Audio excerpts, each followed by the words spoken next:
I think the rate of technology adoption is absolutely speeding up. And so any worker in any industry, you need to think about how can I embrace technology to make my job better? I think what's really cool is companies are finally saying, okay, yeah, generative AI has been around for over 18 months now, and you better get on the bandwagon and at least start experimenting. If you wait to discuss this or put it into a 2026 budget, you may not have the room to breathe to do that. It's moving that quickly. One of the conversations we've been having too has been that the human experience is now the premium experience, and that technology could be there, like exactly what you said, right? To eliminate the mundane, kind of clean up some of the data, so I could be much more thoughtful about that human connection with someone. Career development is a three-legged stool. It's the skills you know and have, it's your network, and then it's those new experiences you're looking to go get.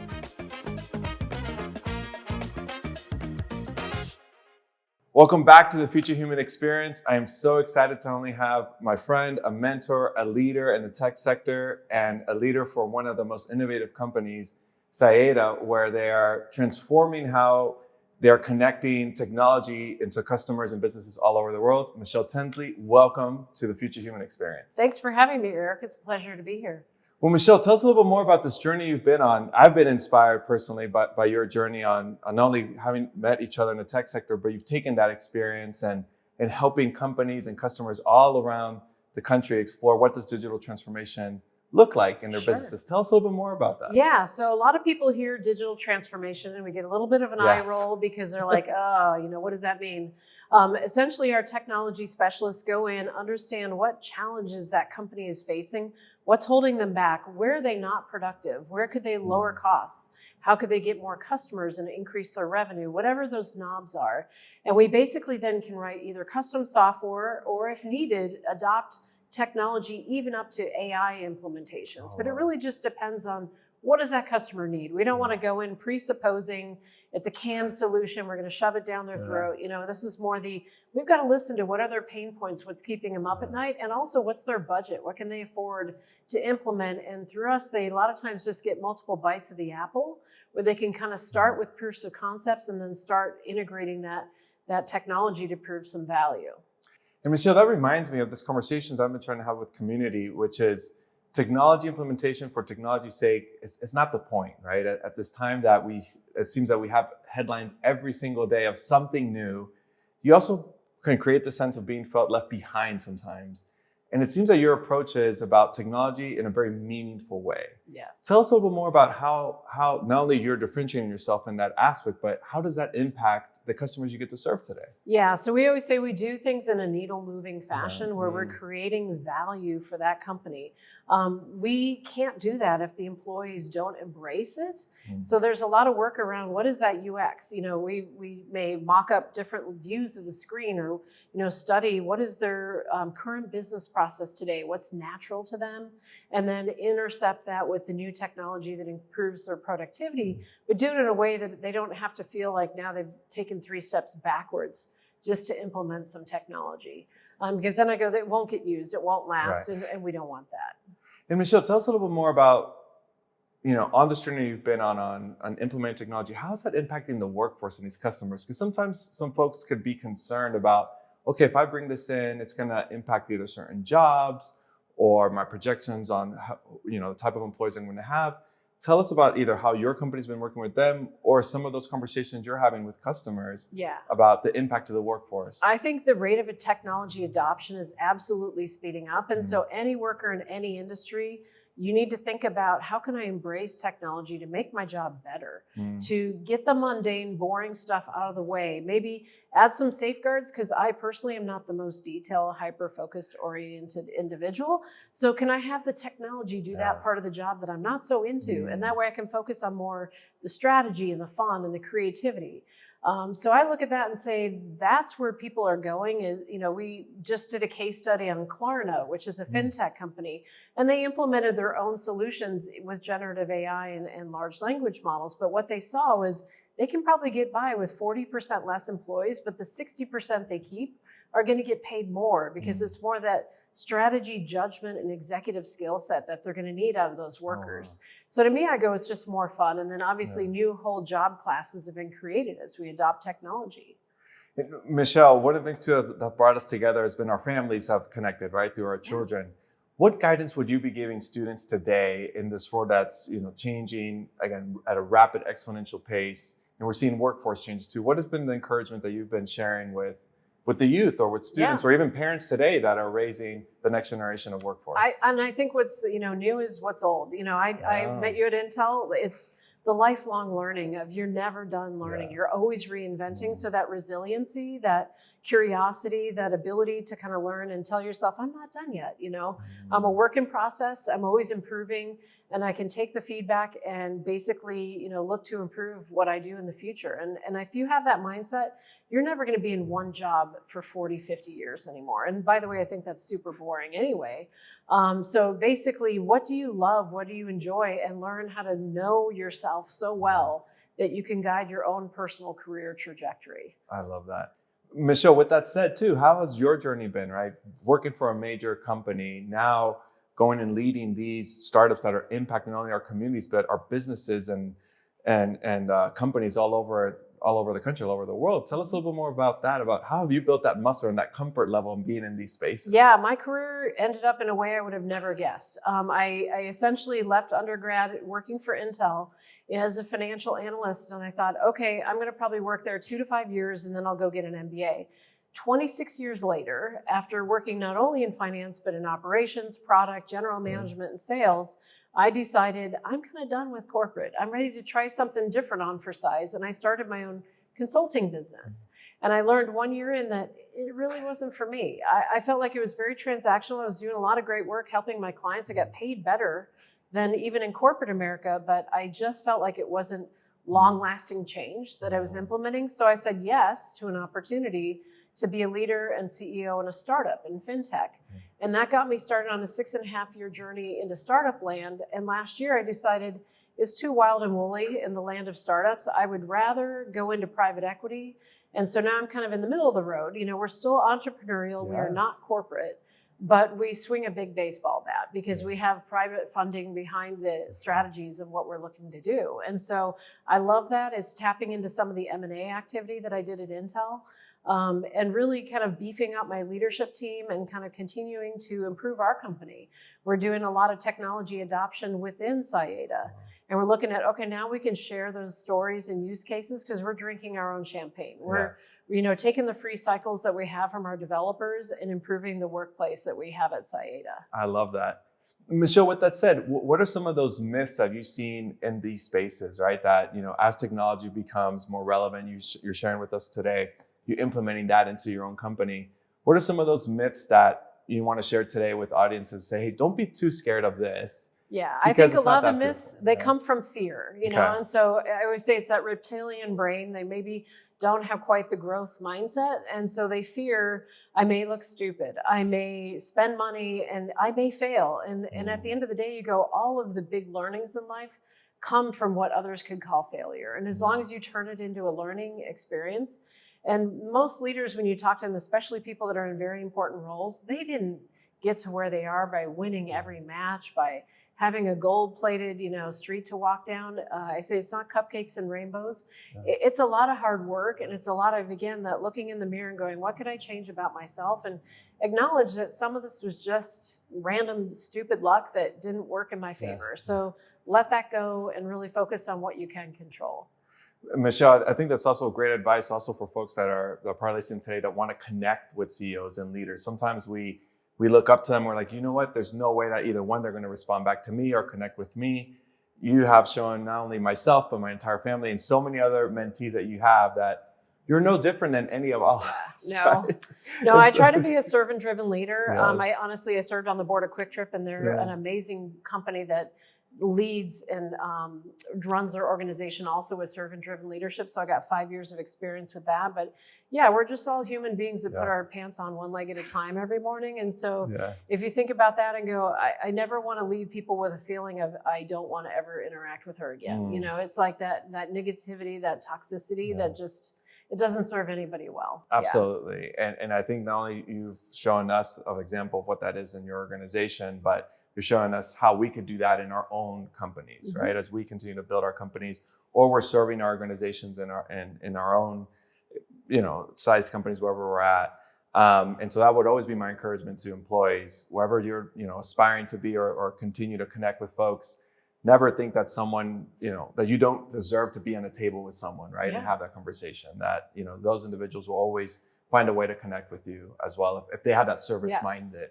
Yeah, and I'd explore stuff. as a mentor, why do you feel that way? Because Mm. maybe some of this lower self-esteem is coming from, again, either a bad experience in the past Absolutely. or they've been conditioned to that. Yes. So it's like giving yourself the grace to say, I'm going to leave that to the side because it doesn't serve me well. Yeah. And just saying, I feel like as a mentor or mentee, I get as much out of these dialogues as both sides. It's not one directional. I learn a lot, especially as an angel investor, of what's current, what new things are being innovated, what problems are the ecosystem leaders going off to solve. Yeah.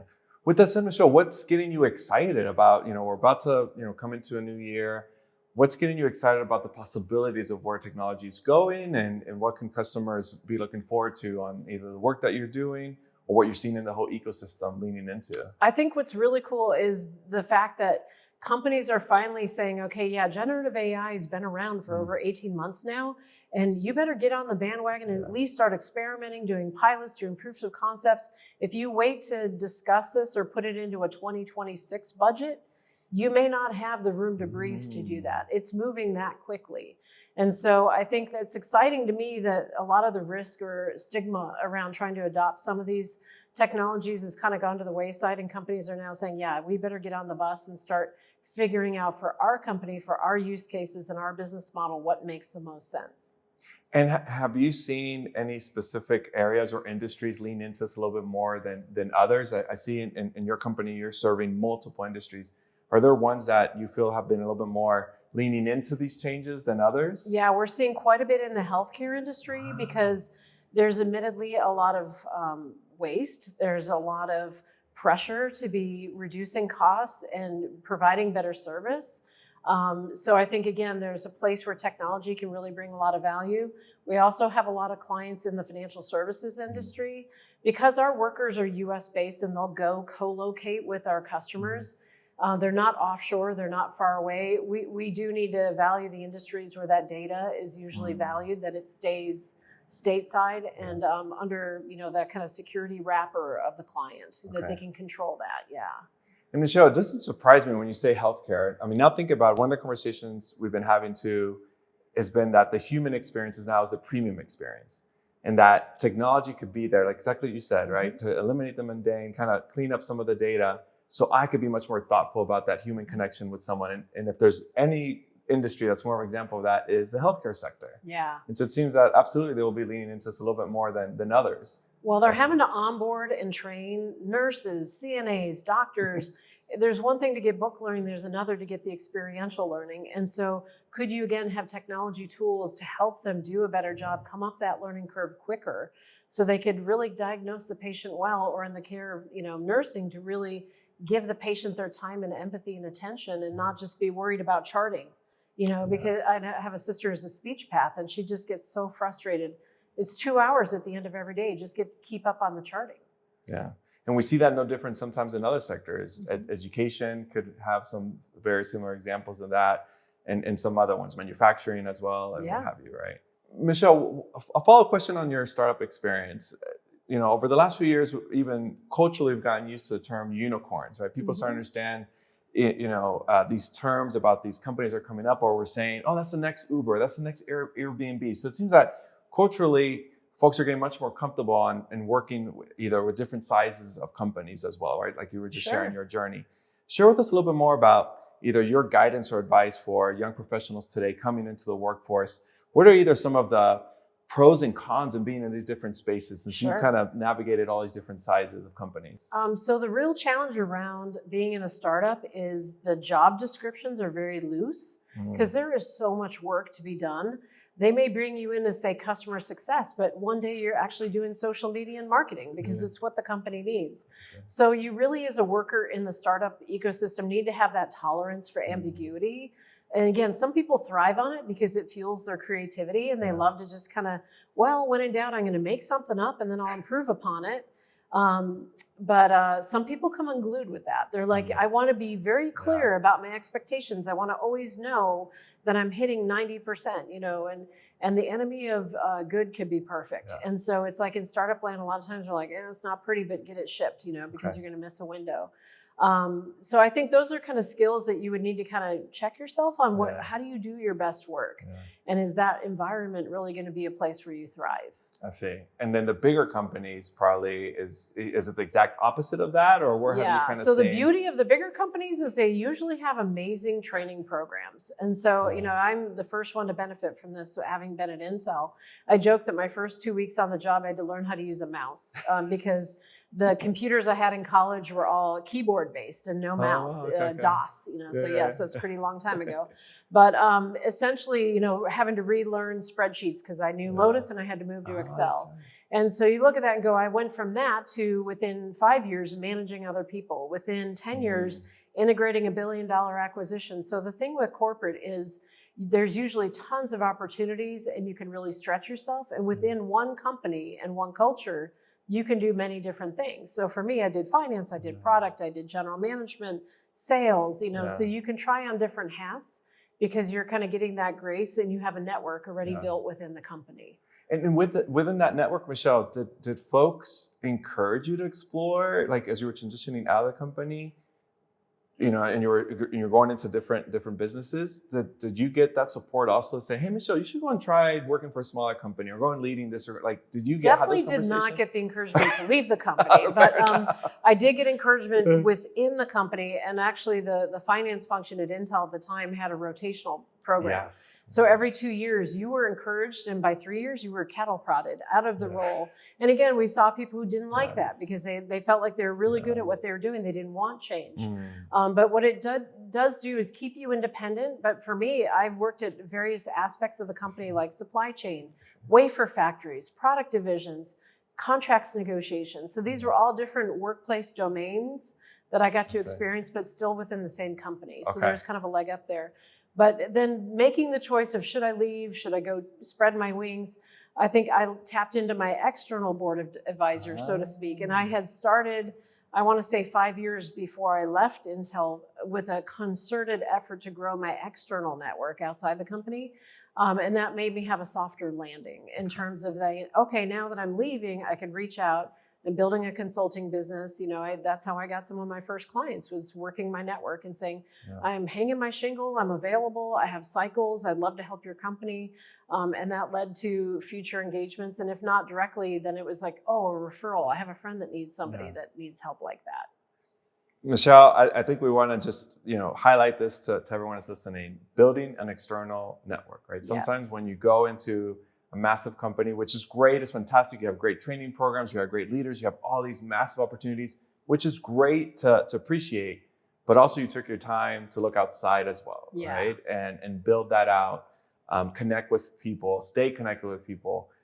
That is a 100% a piece of advice. I want to make sure that it resonates with folks. Yeah, I always said, to me, career development is a three-legged stool. It's the skills you know and have, it's your network, and then it's those new experiences you're looking to go get. And so usually having those development conversations with people, it's what do you want to learn? What have you not done yet? What would be a challenge for you that you might learn from? And trying to get those, and it's real work the business needs done, but then we can shift that around and get people learning on the job. Oh, yeah.